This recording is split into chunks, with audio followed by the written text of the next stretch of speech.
शुरू अल्लाह का नाम लेकर जो बड़ा मेहरबान निहायत रहम वाला है। अलिफ लाम मीम रा। ए नबी, ये किताब इलाही की आयतें हैं और जो कुछ तुम्हारे परवरदिगार की तरफ से तुम पर नाजिल हुआ है हक है, लेकिन अक्सर लोग ईमान नहीं लाते।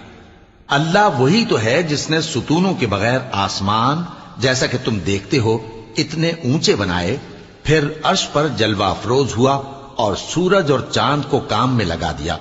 हर एक मियाद मुअय्यन तक गर्दिश कर रहा है। वही दुनिया के कामों का इंतजाम करता है।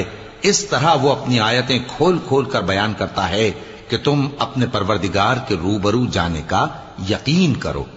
और वही है जिसने जमीन को फैलाया और उसमें पहाड़ और दरिया पैदा किए और हर तरह के मेवों की दो दो किस्में बनाई। वही रात को दिन का लिबास पहनाता है। गौर करने वालों के लिए इसमें बहुत सी निशानियां हैं। और जमीन में कई तरह के कितात हैं एक दूसरे से मिले हुए, और अंगूर के बाग और खेती और खजूर के दरख्त। बाज की बहुत सी शाखें हैं और बाज की इतनी नहीं होती।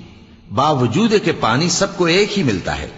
और हम बाज मेवों को बाज पर लज्जत में फजीलत देती हैं, और इसमें समझने वालों के लिए बहुत सी निशानियां हैं।